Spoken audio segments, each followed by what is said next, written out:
Hi, it's Christine Daigle. I'm Jenna Brown. I'm Kevin Tumlinson. And I'm JD Barker. Welcome to Writers Inc. So these guys started hitting me up for questions on camping. I just figured I just hit the record button. So this is how that went. So this was very much glamping. This wasn't camping.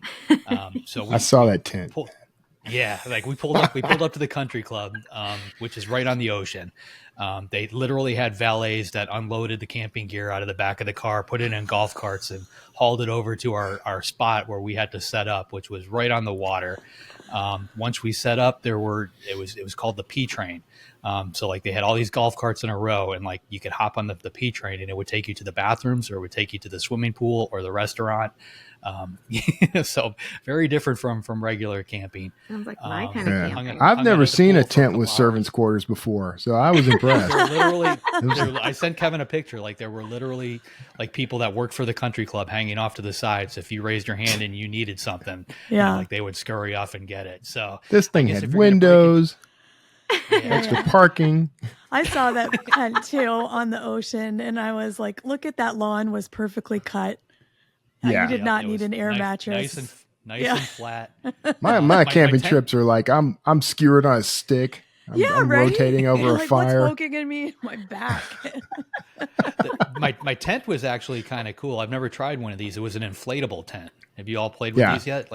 No. So I didn't know this was a thing until I started tent shopping. But it just comes with like a bike pump, and you just attach it. And it took about maybe 3 to 5 minutes or something to pump it up. Like all of a sudden, the frame just sort of comes out of nowhere, and tent just hops up out of the ground. It worked perfectly the first time. It was like magic. I managed to get it back in the bag that it came from, which was no easy feat, because once you unpack that sort of thing, but now it's up on like the highest shelf of our shed, because I seriously doubt we're ever going to do this again. And I got a feeling it's one of those things, if it sits there too long, it's going to get a tiny little hole in it somewhere, and the tent's going to deflate at like 3 o'clock in the morning. The truth is my daughter loved it. She had a ball. Like I thought for sure she would wake us up at 3 a.m. and want to go home, but that didn't happen. They roasted s'mores. They played Shrek on a big screen for the kids. So the kids absolutely had a ball. But like the sun comes up in this part of the world very early, like 4:15, like the sun is up. So it was bright out very early, and for whatever reason, there was like one father and son who just decided it was perfectly okay to start a conversation in the middle of all the tents at like 4:30, like full volume, not like a whispered conversation, but like that's called camp talk. Yeah, you do. That happens on every camping trip. Interesting though, like was it worth? I was ready to turn it into a hunting trip. Right. And that's why you write horror. Check out that tent over there. I bet those guys have money. We should just keep an eye on that. Well, now I have to write an angry text to my parents for never giving me the cultured glamping experience when I was growing up. Mm-hmm. I feel very deprived. And now you have something to write about. Tent poles together and like snapping. I kind of feel like we need a do-over, and we need to do it the right way, like actually go off. I mean, we're in New Hampshire. There's woods everywhere. There's plenty of places we can actually go camping for real. So we may end up trying that, or at the very least, maybe set it up in the backyard, something that's just like literally the backyard is more rustic than what we just did. This was not camping. This was sleeping outside. I'm not going to fight that too much. That is kind of what I want to do. I will say this, like when we were in the van, we had a membership to something called Harvest Hosts, and you pay like $100 a year, and you can park overnight in certain like orchards and golf courses and the breweries and things like that. And we use that a lot. So it's almost like free camping, minuscule in cost, but you hang out there. The expectation is you're going to go in and buy stuff the next day or whatever. But that's as close as I've come to your experience. Out of this whole deal is because we were out on the golf course. Like if you got up and you had to use the bathroom, like you either had to take one of these golf carts, which only ran until 11 o'clock, or you had to walk to the country club building to use the bathroom, which was about a 6-minute walk. So like everybody's had that experience. Times. You wake up in the middle of the night, like nobody, like you don't even want to get up and walk 15 feet, to the bathroom, let alone a 6-minute trek to another building and then 6 minutes back. That's what empty orange juice bottles are for. Oh God. That is the time. Okay, moving on. Oh man. All right. What is going on in the news? Oh man! First up, this isn't quite book related, but it is Amazon related, and we know how awesome those guys are. But federal regulator says Amazon can be held responsible for faulty goods sold in its marketplace. In a landmark order, the U.S. Consumer Product Safety Commission said the agency unanimously agreed Amazon fits squarely within the definition of a distributor of goods and bears responsibility for the recall of faulty products. The decision addresses a thorny issue faced by Amazon for years, with the company arguing it's merely a conduit between third-party sellers. A judge said Amazon's fulfillment program for sellers gives it a quote, far-reaching control over the products sold on its platform.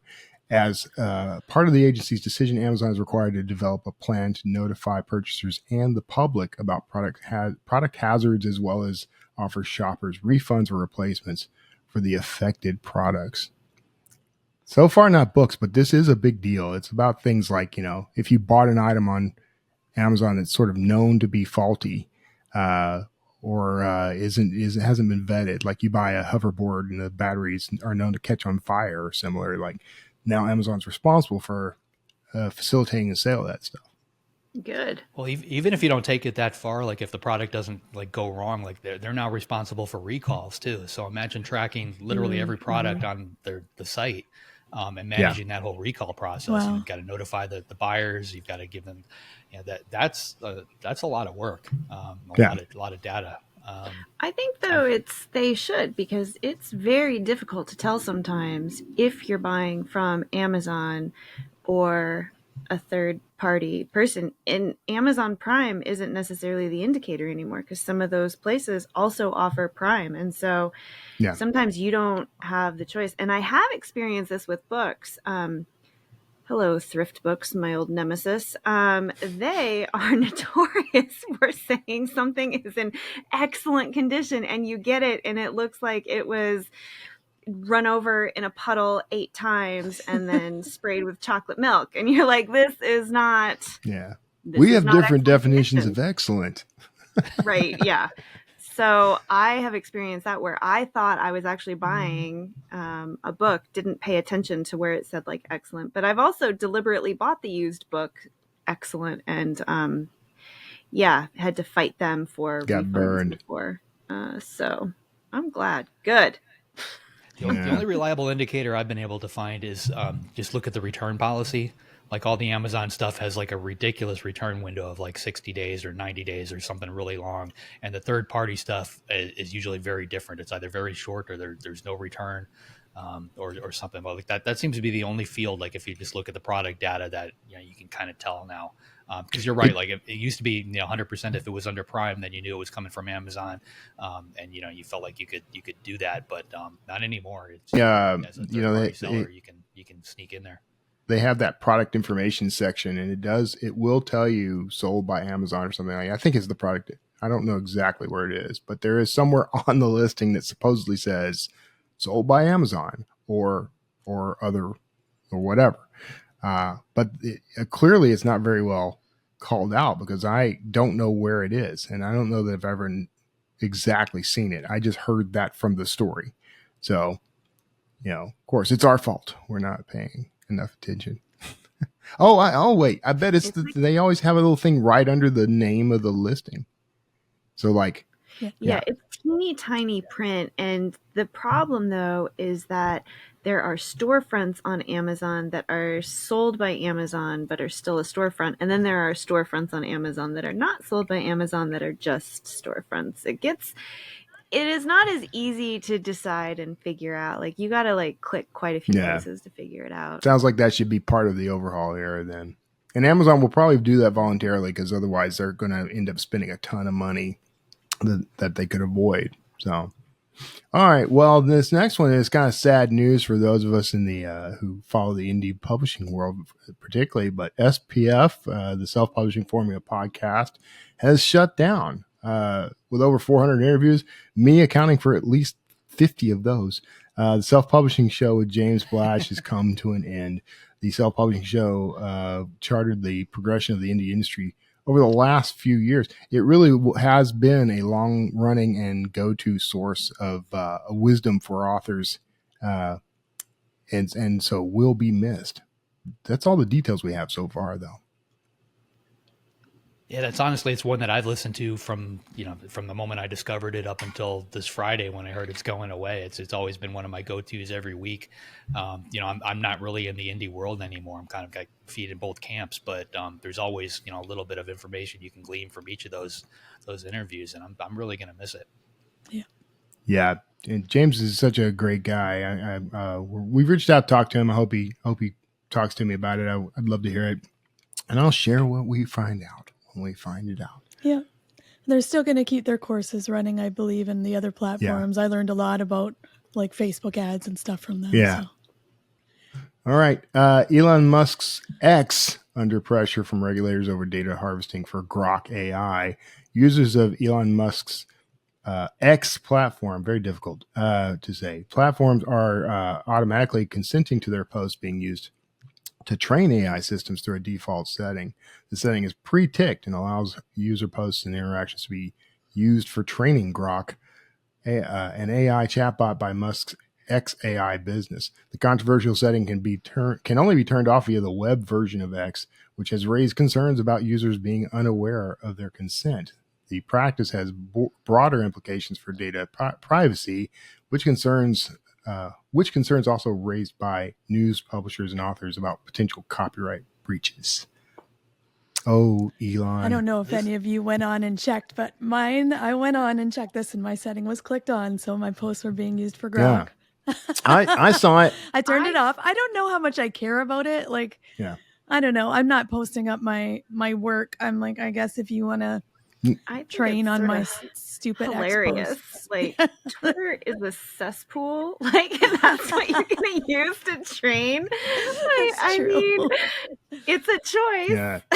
99% of my posts are about how awesome a writer I am, so I'm perfectly fine with this.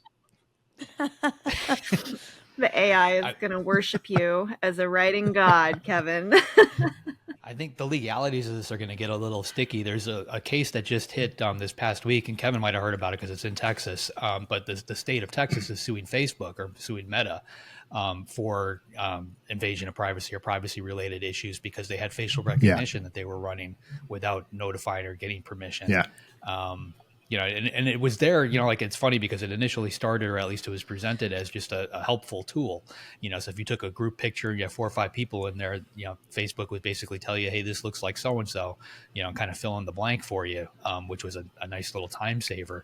But in reality, what's happening behind the scenes there was a big privacy violation, and Texas, stepped up and filed a lawsuit. So you could see more. And this is a very similar thing. I'm sure there was a way to opt out of that on Facebook, just like there's a way to opt out of this on Twitter. But telling us about it after the fact and hiding that function is it's never worked out well. Yeah. No. I understand it.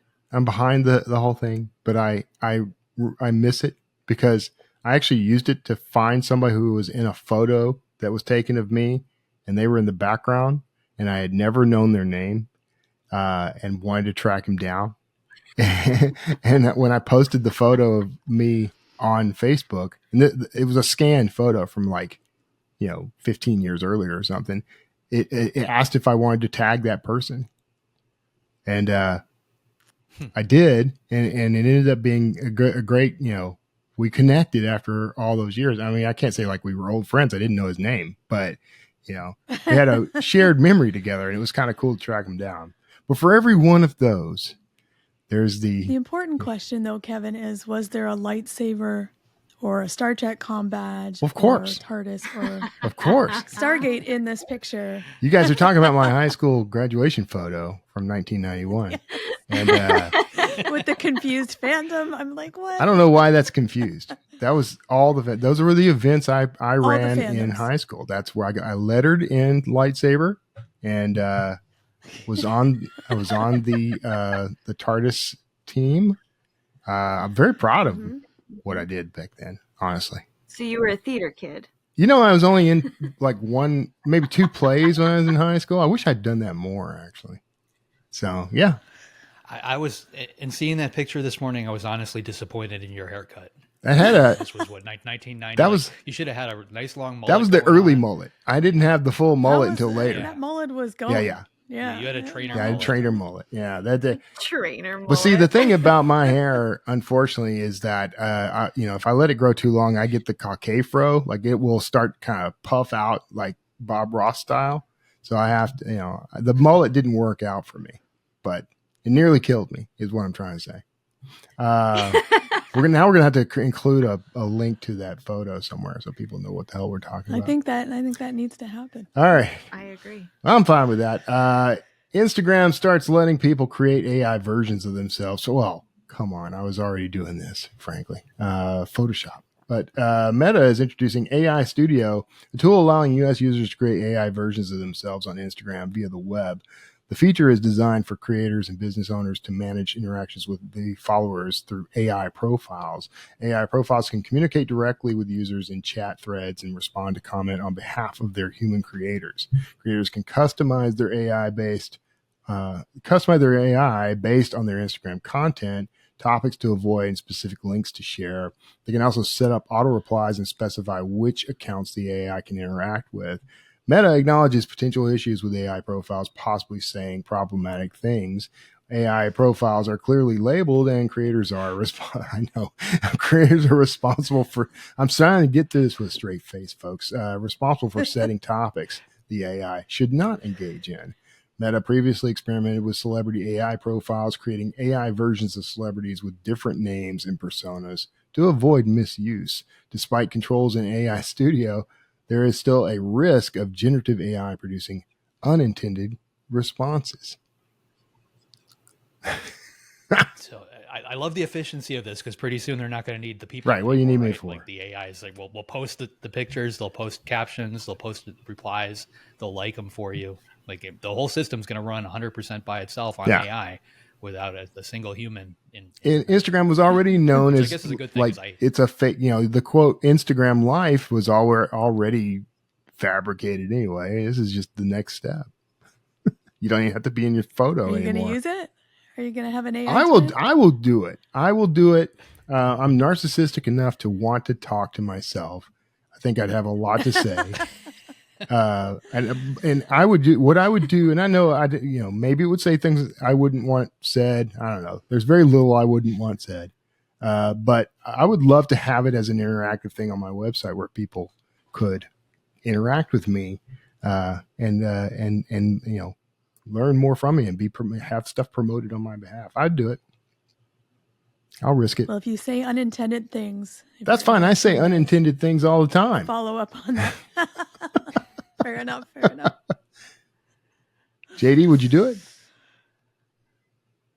Probably. Just because I hate social media and having to deal with it. So right now, like I've got companies I'm paying to manage my social media.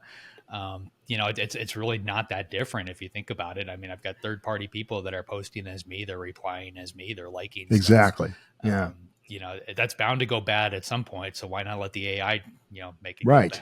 At least if it's AI, you can blame it on the AI.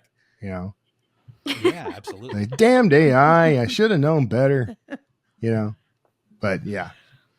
All right. Well, that's it for the news. Awesome. JD, who is up this week? This week we've got Sophie Brickman. Sophie's a writer, reporter, and editor. She's written for The New Yorker, The New York Times, Wall Street Journal, many others. Her latest book is called Plays Well with Others, and it's a fun take on what it means to be a parent. Here she is, Sophie Brickman. Okay. So I have been looking forward to this interview so much. You have quite the impressive resume. You've written for The New Yorker, The New York Times, Elle magazine, The Guardian, to name a few. Done some amazing interviews with women all over the world. And now you just wrote a fiction book, Plays Well with Others. Let's talk about how the transition to fiction came about. Where did the novel come from? How did you go from nonfiction to fiction? I took a real swing because I wrote a book that was a nonfiction book that came out in 2021 that was sort of in line with a lot of the journalism that I had been doing before, which was sort of memoir with a lot of reporting. So I knew how to you kind of mine my life for stories and then go and find experts to tell me, what I was or wasn't getting right about it. And, as tends to happen when you have kids, often your entire focus just pivots to them. So right. I was writing a lot about being a mother and sort of figuring that out. And my first book, Baby Unplugged, was about parenting and technology. And I was kicking around a bunch of different nonfiction book ideas after that book came out. And then I kind of got intrigued about the idea of just making something up, which I honestly hadn't done since college. Like, I came out of college and was a reporter, and that's all I knew how to do. And I think maybe because I didn't have a real expectation about what that would look like, I had a really kind of freeing, creative, amazing moment where I gave myself a couple hours every morning and I was like, let me just see. I don't know. I can make it up and no one's ever going to read it. And it ended up coming really naturally. And it was wildly fun because you can just make it up. I mean, that's what fiction is. And so I changed one of the characters, professions halfway through. I was like, oh, I can do that. I can just change it. And it was, both thrilling and very scary because all I had, really been trained to do was record what had been going on around me faithfully, and now I could sort of make it up. And so it really was sort of a whim, and I thought it might be fun, but wasn't sure if anything was going to come out of it. And then I've been kind of head spinningly thrilled that my agents weren't like, what is this? And then they were able to sell it. And so that's sort of that story. That is incredible. I did sort of get the feel as I was reading, because one of the ways you approach the story was through a multimedia approach, the epistolary novel, if you will. And I absolutely loved that. Did you know that you wanted to include those details ahead of time? Did they just sort of happen as you were writing? So I think the way that started is, I have a very, very close college friend who moved across the country after graduation. So she was in San Francisco and I was in New York, and we started writing emails back and forth, kind of by necessity. And those turned into like a shared diary, sort of, where it was just us writing in our 20s and our 30s as all these big things happened in our lives. And she always said to me, she was like, your tone and your voice in these emails is so natural, and it's just like being in your head, and it's really engaging. And I wish you could find a way to do that on the page. And so when I started taking a risk and writing this novel, I was like, maybe I can just write an email and like see what that's like if I'm writing an email from the point of view of the main character. And that worked out. And then I was like, what else is in my life? There's WhatsApp chains, my phone is blowing up all the time. And in a way, it was a really freeing sort of writer's prompt for me, because every morning I would sit down, and if I couldn't keep the through line of the narrative going, if I didn't have that momentum, I was like, maybe I can write a little back and forth exchange, the text exchange that she has is with a friend, or maybe I can write an email, or maybe I can write a newspaper article and sort of satirize that. And so that was sort of a fun and easy way to feel like I was moving the ball forward every day, even if I wasn't tackling like the big momentous plot points in the novel. Yeah, I think that I think that's so like almost like a writing exercise, but it ends up being worked into the narrative. And I loved how they, with fiction, it's the show don't tell, and I really loved how they showed, not just necessarily what Annie was going through, which they did. The emails from the teachers were hilarious, and I hope that everyone laughs at them as much as I did. But, just sort of like the different dynamics and how you were able to incorporate that in. Did coming from a journalistic background help with some of that tone as far as the column and those more formal things? I guess what would the benefits and challenges of incorporating that media did you find? I mean, they absolutely helped. There were a few, I don't really remember how many, 3 or 4 maybe actual newspaper articles that I sort of satirized in that. One from the Times, one from the Post. I've never written for the Post before, but I've read, their kind of gossipy column stuff. And so it felt really fun to kind of use that as a jumping off point and put my own spin on it. But I think the biggest challenge with this was there's so many different voices that you don't want them all to sound just like me, because then you are just like one person, because then the reader's like, wait, this doesn't really sound like something that a totally different person would be writing in an email, or this doesn't sound like a newspaper article. And one of the first things that when we were going through and editing, that a couple friends were like, the columns that Annie is writing, like they sound very similar to XYZ other thing that is going on in the book. You need to make sure that they sound a little bit different. And I think that's true. So that was definitely a challenge to just make sure that it wasn't my natural voice, I guess, throughout the entire thing. And then it felt like different voices were coming in with each different medium. But I think having worked for years, for over a decade in journalism, I have that newspaper tone down pretty pat. And I can, do the New York Times type of style. That's the reported style.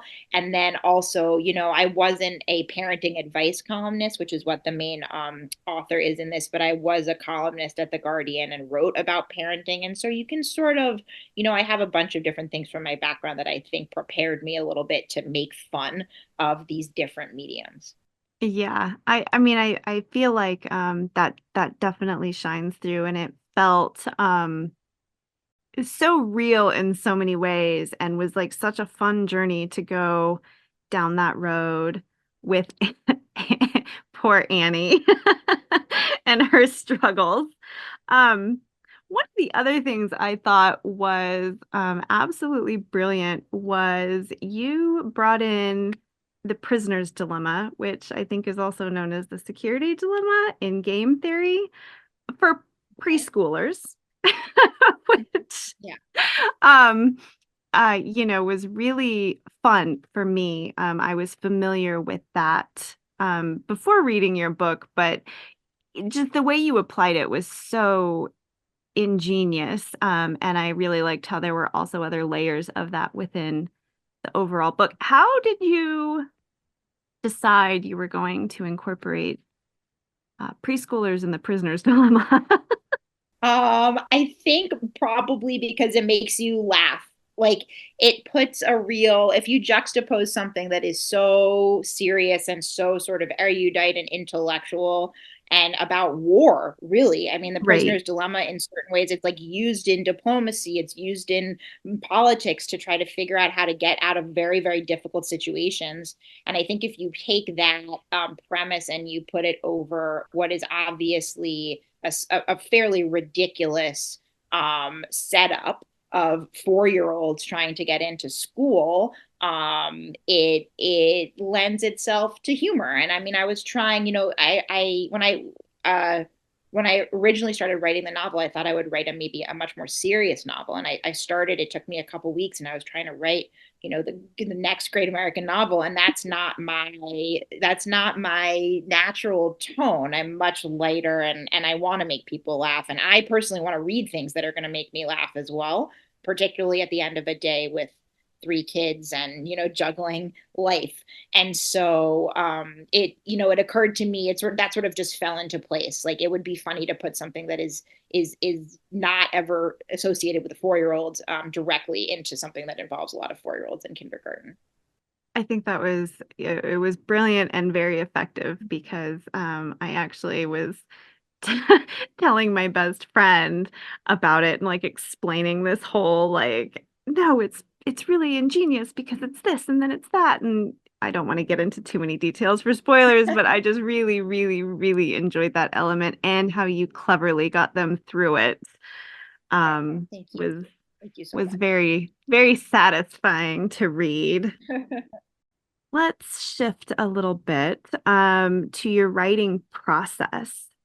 Did you find that you had mentioned that you were writing a few hours in the morning and just kind of seeing what happened and where it went? Did your writing process change at all from your journalistic approach to your fictional approach when it became obvious that this was going to be a thing you were doing to sell? So honestly, and I kind of feel like this is maybe something I shouldn't say out loud because it'll never happen again to me in a million years. but I wrote the first draft of this in 3 months. I just like sat down and wrote, and it came extremely easily in a way that a lot of my writing has not come, particularly more long form stuff. And I think I was trained as a journalist with like real weekly deadlines, or two deadlines a week. I started off working in writing for the food section at the San Francisco Chronicle. So like I'm good at sitting down and getting the thing done in a certain amount of hours. It's very different writing fiction and sort of pontificating and seeing how the story's going to go when you have 800 words or 1,000 words and you've interviewed a chef and you know that you have to file it in 3 hours. It's a different activity.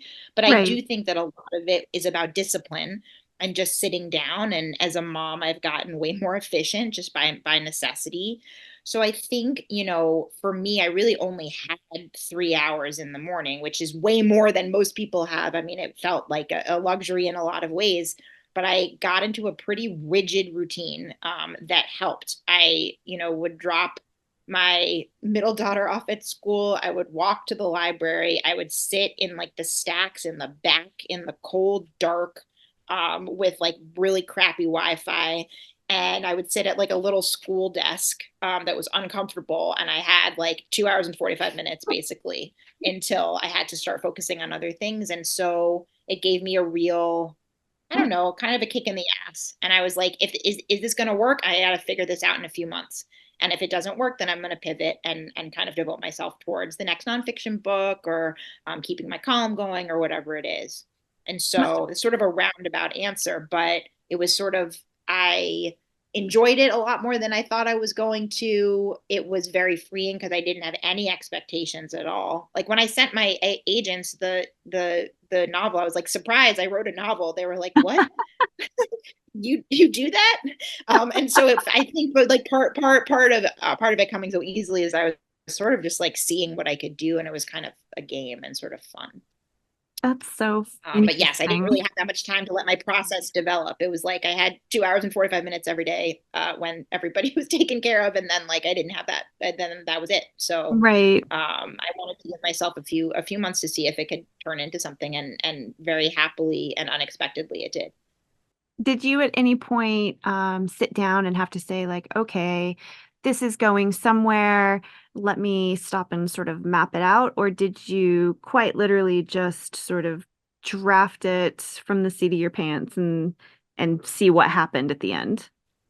So I kind of in the middle, I use a program called Scrivener, which I think a lot of novelists use. And so it's like you can sort of see different chunks of your novel and like drag and drop and move things around. And, you know, the book is about, you know, a school year. I was like, I think it probably would make sense to structure it in the course of a school year. So every chapter is 1 month. And then you kind of can slot things in, even if you like, you write it and you're not exactly sure where it's going to go. Like there's probably going to be a holiday party aspect. There's going to be this little event. There's going to be that little thing that happens in the spring. And I knew generally where it was going, and I didn't know how to get there, which is kind of similar to the way that I used to write my, you know, newspaper pieces. Is I knew the end and I knew kind of the last line, and I wanted to get to that line, and I didn't know how to get there, and then it would sort of fall into place. And so like very luckily it ended up working this way as well. So I didn't write it linearly, but I did know if the spirit moved me one day, I was like, there's going to be the benefit. The benefit usually comes in December before holiday break. Like I'll just write that scene and slot it into December. And that kind of ended up being a really nice structure to follow. Yeah, that works really, really, really well.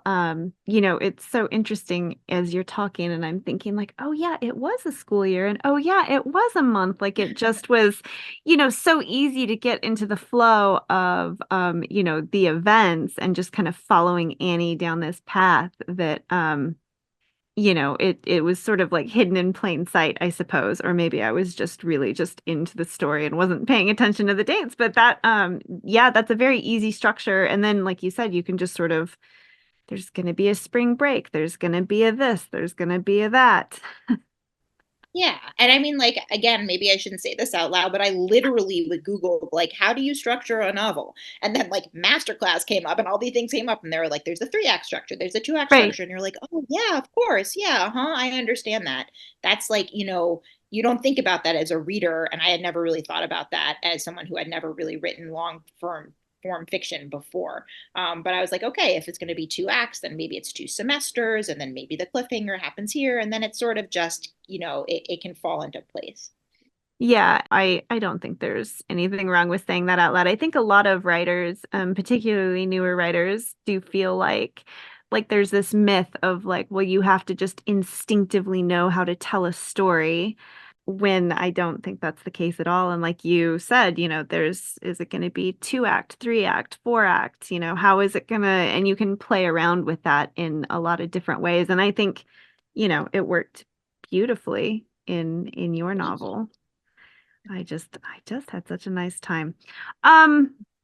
So as you're reading, and this is a subject of cutthroat preschool admissions in New York City, were you worried at all that someone would read this novel and just sort of be like, oh, this is completely ridiculous? What were you hoping? What are you hoping readers will take away from the story? I think absolutely the elevator pitch is it's about a woman who loses her mind applying her kid to preschool. But really, the story is about learning how to be a mother.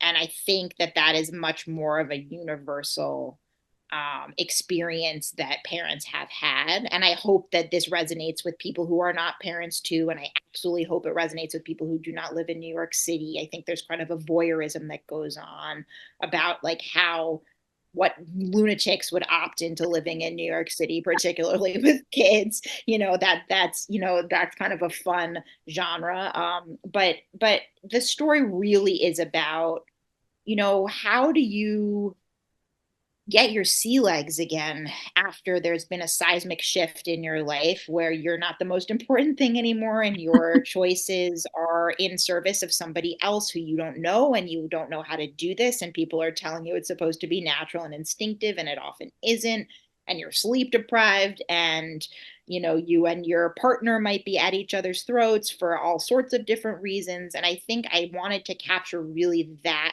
feeling that, for me at least, I'm like, my youngest is now turning 3. So I feel like I see the, around the corner where it's like, oh, everybody can like sit and have a meal together, where it's like most right. of the food doesn't end up smeared on the floor. Like, we're definitely not there yet, but like, I can maybe, if I squint, I can see it in the distance. But I think the first year for sure, for me, after each of my kids were born, was filled with just heightened emotion and an enormous amount of love and an enormous amount of kind of tightly wound, feeling unhinged, feeling like I was like woke up and didn't know who I was. This has been written about in so many different ways before by wonderful authors.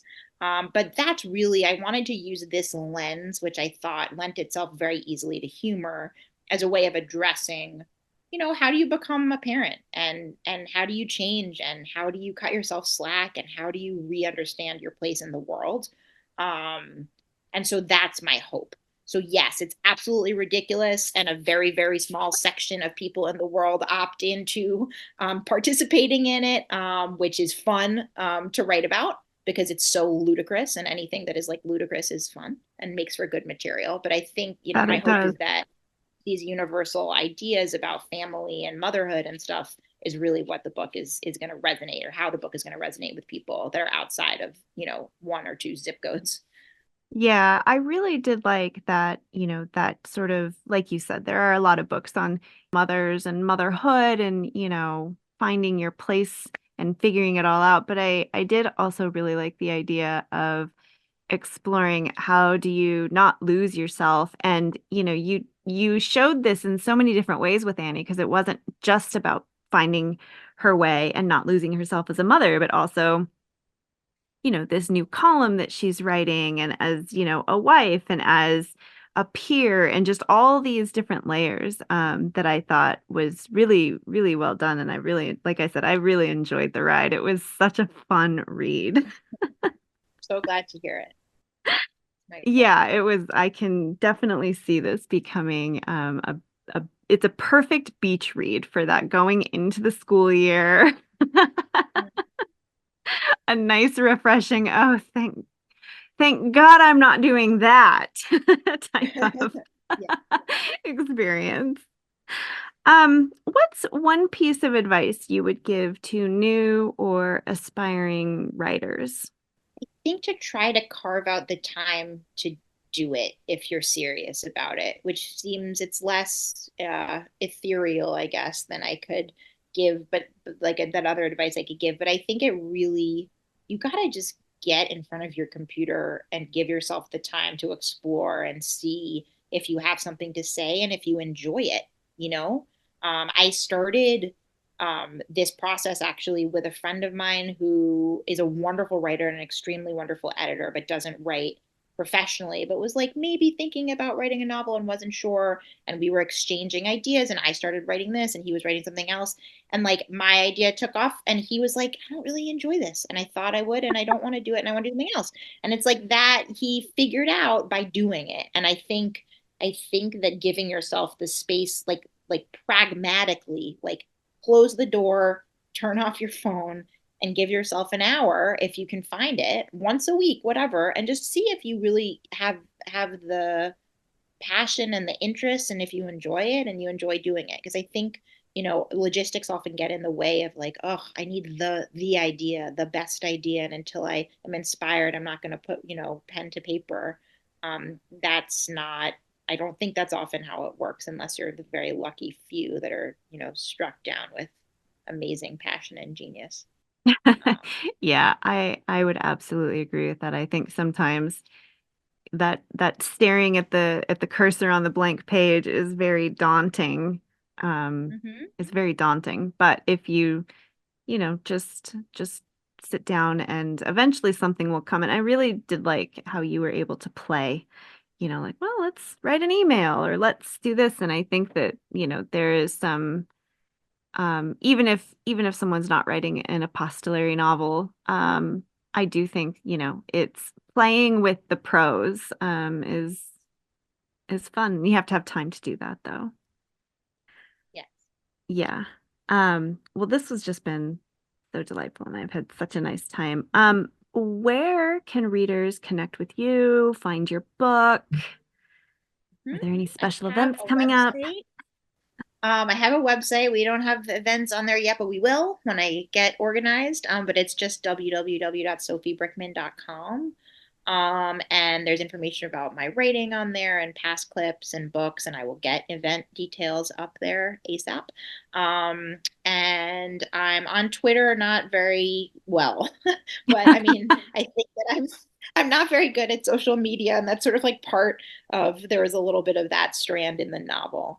But you can definitely find out all you need to know about me on my website, and you can email me through there and I will respond to you because that's I excellent. It raises the existential question, does anyone do Twitter well? Definitely most people do it better than I can. I'll say that for free. Fair enough. All right. Well, thank you so much for your time. I think, play well with others. Very fun beach read. I hope everyone gets a copy. Thank you so much. It was great to talk to you. You too. So one of the things I really loved about this, like, it was such a fun read. And I wasn't expecting it to be entirely, well, it wasn't entirely multimedia, but it had a lot, like emails and PTA announcements and just really fun different versions of media. And I was thinking, like, have you guys ever used that in your books? Like, why did you make that choice? Would you make that choice?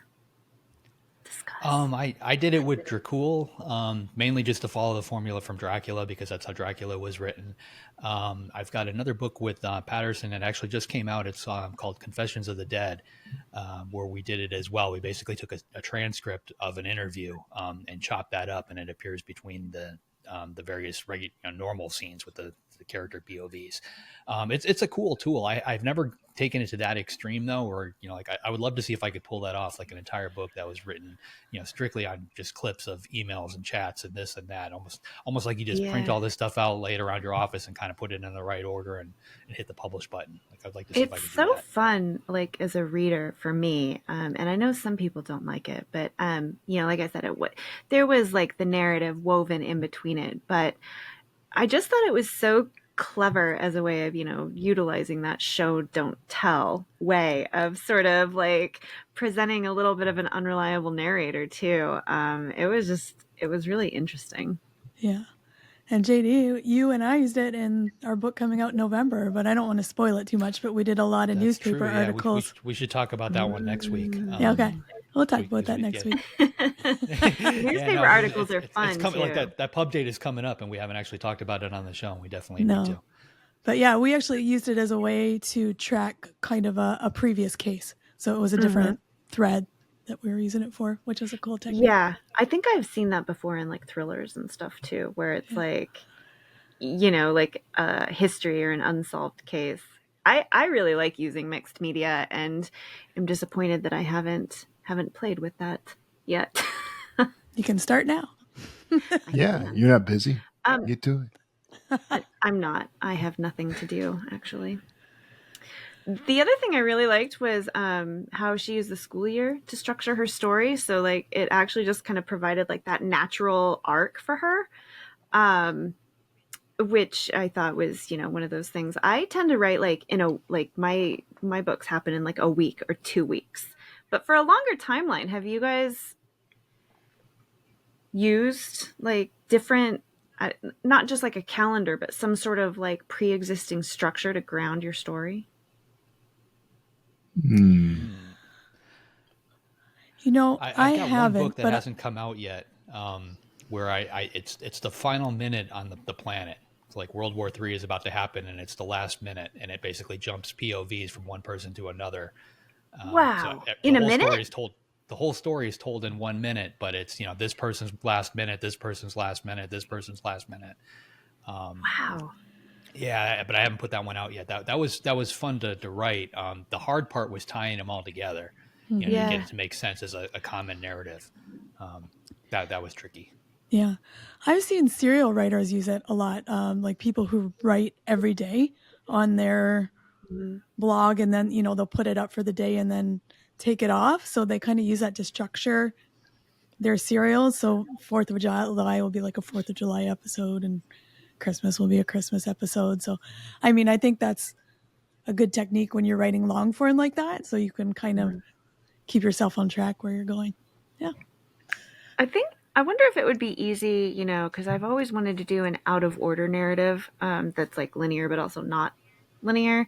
I wonder if that kind of having that structure would make that a little bit easier, because like you would be able to keep track of where things were in the timeline, even when you were mixing it up. Yeah. I've done multi POV stories about the same scene, but I think that's close to what you're talking about, but they're still kind of broad. Well, she had mentioned she uses Scrivener, yeah, you know, which is a great tool for this sort of thing. I've had a couple of books where I've written them 100% in a linear fashion, but you know, I write everything in Scrivener, and then you just take it and you can shuffle everything around. Yeah. So you take the back half of the story and you kind of weave it through the front half of the story. It's very difficult to do that with Microsoft Word or just a straight Word editor. But Scrivener is perfect for it. I need to play with Scrivener more. I need to learn it more. It was like $50 when I bought it. Best $50 I ever spent on my writing. I don't know. Do what you it's use at it now, all the time?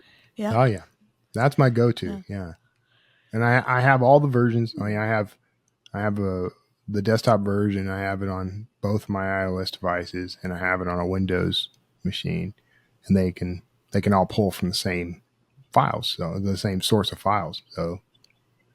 Oh wow! Really?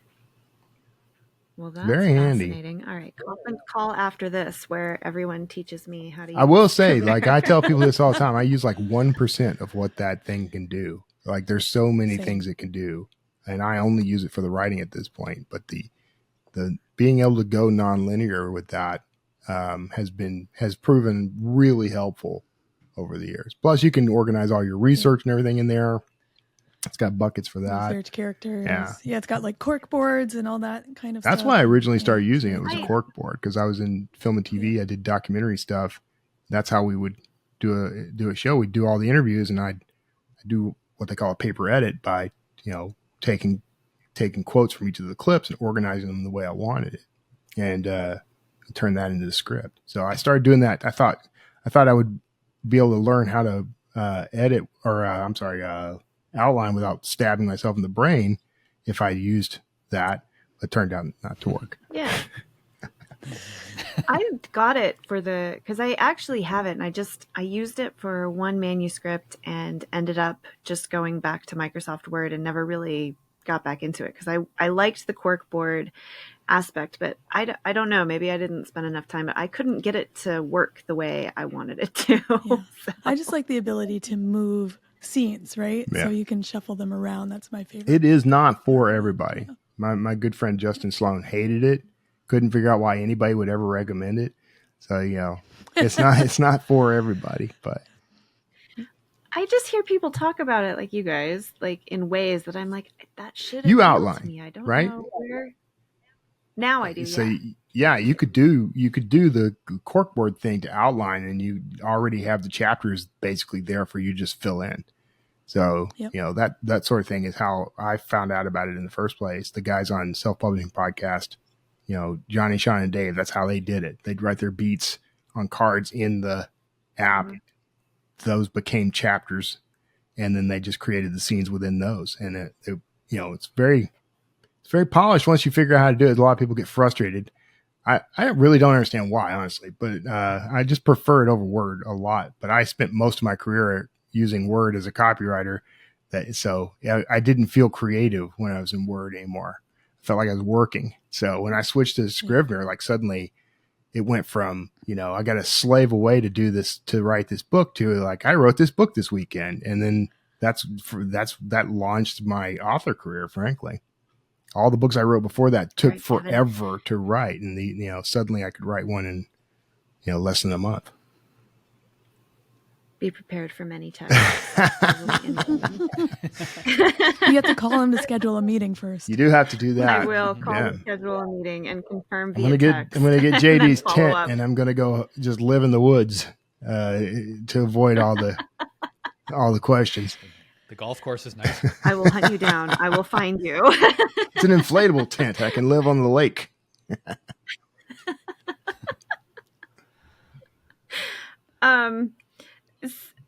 One of the things I thought was one of those things that you hear and you go, oh yeah, that's true. But she talked about the writing cold and dark with crappy Wi-Fi led to productive writing. So I want to know, what is your most out of the box productivity writing hack? What do you do to get yourself going when is snacks out of the box? I don't know. Snacks help me write. Technically, snacks are out of the box when you have to eat them.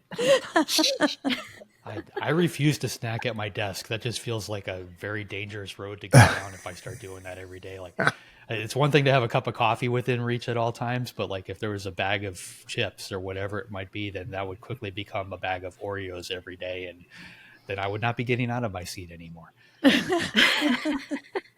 My biggest writing hack has always been, I listen to a Thunderstorm soundtrack on headphones. I've got the same app on my phone. If I travel somewhere, if I'm at the airport or whatever, I can just throw that on. It doesn't matter if I'm in a room with 500 people. Like, I can kind of get lost in what I'm working on with that. That's always been my go-to. I don't do this anymore, but maybe I should. But early days, when I would sit down to write, I had a baseball cap, an old Yankees cap, and I would pull that on. It was literally my writer's cap. It was to remind me, because I rarely ever wear hats or anything, which is kind of ironic because my first business was called Hat Digital Media. But I had this old Yankees cap, and it was faded and weird. And as soon as I put it on, that was writing mode. So it was kind of like, and those were the days where I didn't have a dedicated space, and I was always kind of having to work around other people. So maybe that's why that helped. It just was the signal my brain needed to say writing time. I had a writing friend send me a hat, actually. as a way to help. I was flailing in, I don't know, this was before I outlined, and I didn't know what I was doing or where I was going or where I existed anymore. And she sent me a hat. I don't remember. It said something like, I think it was like DOS on it, DEUS. You know, she said to remind myself that I'm a writing god. That was all right. All right. I should find that hat. That borders on that line good, between good taste and sacrilege, which I call sacrilegious. Sacrilegious. I think that is a Homer Simpson quote. I'm pretty sure I stole that. Yeah. Well, I'm glad you did. Yeah. But yeah, I think anything that just reminds you you're in writing mode is always helpful. So if you can find that. Very cool. All right. JD, who is up next week? Next week, we've got Elle Stratton coming on. She's an NAACP Image Award nominated author and former crime reporter. She's written more than a dozen novels under different pen names, and basically every genre, from thrillers to romance to historical fiction. Her latest book is called Do What Godmother Says, a Gothic thriller. So Elle Stratton. Yeah, it's going to be great. If you'd like to be notified as soon as new episodes publish, make sure you go to writersincpodcast.com and sign up now. We'll see you next episode and have a great week of writing. Thanks for listening to this episode of Writers, Inc. Access the show notes and leave a comment at writersincpodcast.com.